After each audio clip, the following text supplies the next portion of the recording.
Laura was completely burned out. Her job as a marketer had her jetting off to new cities nearly every week. After a long day of travel, she finally checked into a hotel, exhausted and desperate for sleep.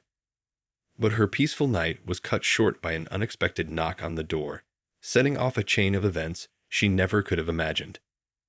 Traveling was one of the things Laura despised the most. Unlike those who loved exploring new places, she hated leaving her comfort zone. When she applied for her position at the marketing firm, she assumed her work would be confined to her city. But that was far from the reality. Just 2 months after she joined the team, her boss, Adam, recognized her talent for persuasion and her bold, daring approach, making her a perfect fit for word-of-mouth marketing. "Laura, you'll be joining the travel team in 2 days. Get ready," Adam informed her one morning after a brief team meeting. "What?" Laura responded in shock. "I don't understand." "I said you'll be traveling with the team in 2 days, so get ready," Adam repeated. Laura was torn. Though part of her was excited about the opportunity to travel with the team and learn from the company's top marketers, she wasn't sure she wanted this. "Okay, sir," she replied before Adam walked away. Before her first trip, Laura felt overwhelmed by the packing and planning. As she nervously filled her suitcase, her colleague Jane noticed her stress and offered some encouragement. "Don't worry, Laura. Once you get used to it, traveling can be a great way to see new places and learn from different markets. Just stay organized and take things one step at a time." 2 days later, Laura joined the other marketers at a company they had been assigned to. Thankfully, their business there was successful. As a newbie still learning the ropes, Laura didn't contribute much during that day's meeting. But as she traveled more frequently with the team, she began to take charge. About a year after Laura began traveling with the other marketers, she started traveling to different cities on her own. Her boss, Adam, believed she was a one-woman squad, capable of handling trips independently. And he was right. Laura had become an exceptional marketer who could single-handedly close deals for the company. During her first year of travel, she sealed more deals than an entire team could in 2 years. However, Laura's job came with a downside. The constant travel left her with little time for herself, her friends, or her family. Sometimes, she found herself traveling to at least 3 different states in a single week, including weekends. Despite her generous salary, the workload was exhausting. Besides the relentless travel, Laura also faced the pressure of meeting her monthly targets and persuading tough clients to partner with her organization. She couldn't go a single week without feeling the stress of work hanging over her, the weight of her responsibilities always pressing down. One day, after returning from closing a multi-million-dollar deal in a neighboring state, Laura was immediately assigned to another trip. Her boss explained that the marketer who was supposed to meet the client had called in sick, so Laura was forced to cover for him since she was one of the best. Despite her exhaustion, Laura couldn't refuse her boss's orders. The flight was already booked, and a taxi was waiting to take her to the airport. She hadn't even unpacked her suitcase from the last trip, so she grabbed a small bag instead. It felt like as soon as she walked through her front door, she was leaving again, heading straight to her next destination. Unfortunately, Laura's flight was delayed, and she arrived at her destination very late at night. Already exhausted from a long day of travel, the first thing she did after leaving the airport was to find a hotel. Luckily, she found one online that wasn't too far from the airport. After checking the reviews, which seemed perfect, she hopped into a taxi and arrived at the hotel in less than 10 minutes. After paying the driver, he counted out her change and handed it to her. "Here's your change, ma'am," he said, extending the money toward her. Laura smiled and waved it off. "Oh, don't worry, you can keep the change," she replied kindly. All Laura could think about was getting a room and heading straight to bed. Fortunately, there were still rooms available, so she quickly booked one for the night. "Would you like us to bring you anything, ma'am?" The polite receptionist asked after handing Laura her key card. "Oh yes, that would be great," Laura replied. Perfect. Once you're settled in, someone from the kitchen will bring a menu to your room, the receptionist added as Laura headed to the elevator. As soon as Laura entered her room, she flung her small bag to one side, kicked off her shoes, and collapsed onto the bed. She was too exhausted even to change into her pajamas, and within minutes, she was fast asleep. Laura slept so deeply that she didn't hear the knocks on her door later when someone from the kitchen came to deliver the menu. As a result, she went to bed hungry. The next morning, Laura woke up to a soft knock on her door.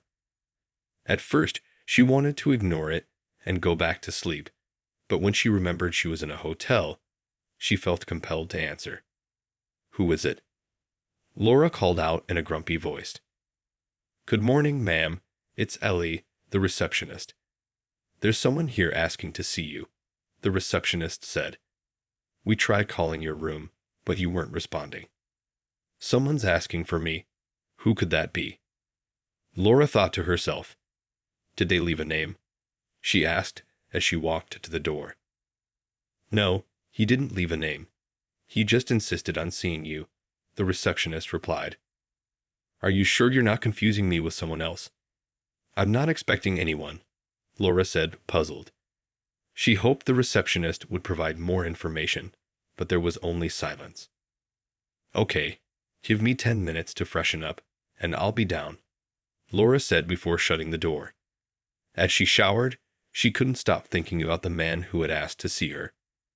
She had just arrived the previous night and hadn't even informed her boss or colleagues about the hotel where she was staying.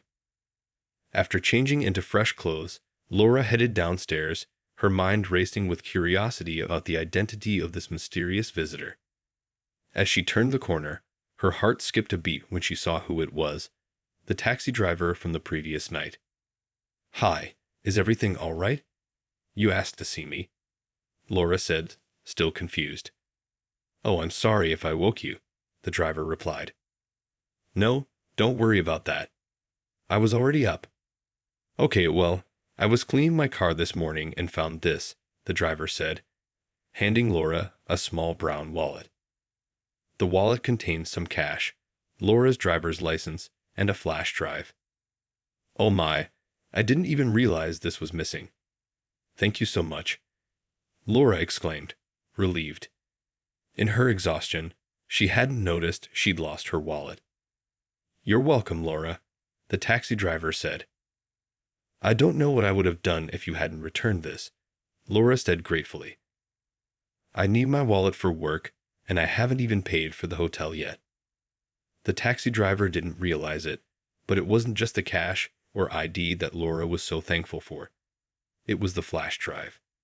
The drive contained the presentation Laura was supposed to give later that day for her clients, and losing it would have been a disaster for her and her organization. "What do I call you?" Laura asked. "Oh, my bad. I'm Robert," the taxi driver replied. "Thank you again, Robert. Please, tell me what I can do to show you how much I appreciate this kind gesture," Laura offered. "No, you don't have to do anything. Have you forgotten how generous you were last night?" Robert said. "Come on, that was just a tip." "Allow me to thank you properly," Laura insisted. "No, Laura, I didn't do this because I wanted something in return. I only did what was right, so there's no need for that," Robert said. "I'll be on my way now. Have a great day," he added before leaving. The rest of the day, Laura couldn't stop thinking about the kind taxi driver who returned her wallet. His small act of kindness wasn't just a simple gesture. It had saved her day. But it was a clear example of doing the right thing.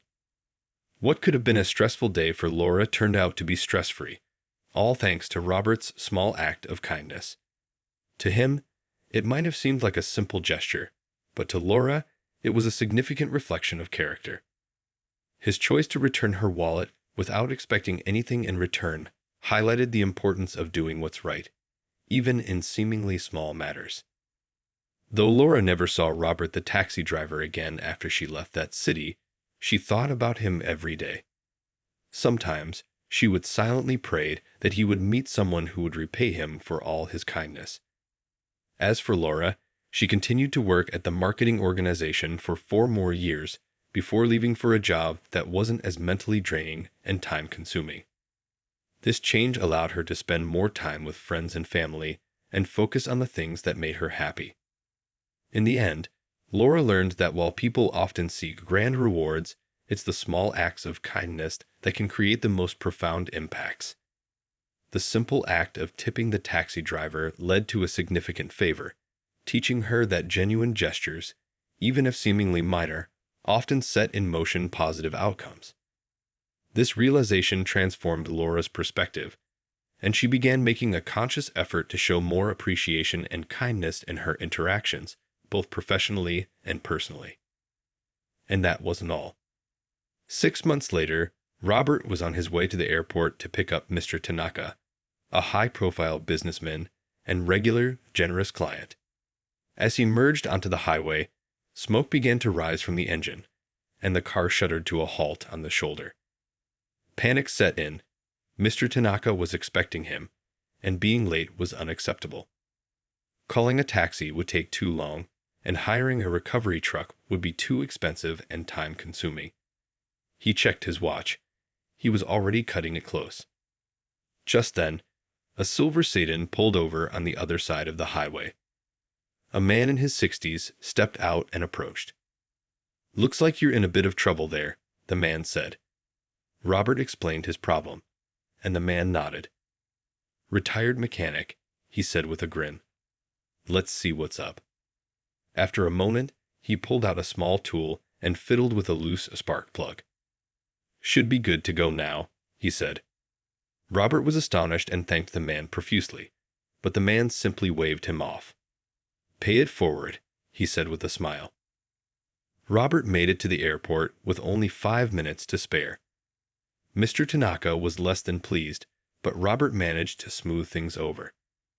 As a token of appreciation, Mr. Tanaka gave Robert a generous tip. As he drove away in his now repaired car, Robert realized that kindness often comes full circle. His good deed of returning Laura's wallet had been rewarded when a stranger helped him in his time of need. Even when we focus on big rewards, it's the small acts of kindness that often make the biggest difference. Robert's experience demonstrated that every act of goodwill, no matter how small, can eventually lead to positive outcomes and reinforce the value of paying it forward. Love this story? Tap that like button and subscribe to the channel for more. Let us know how this story made you feel with a single word in the comments. While you're at it, check out the video currently on your screen. See you next time.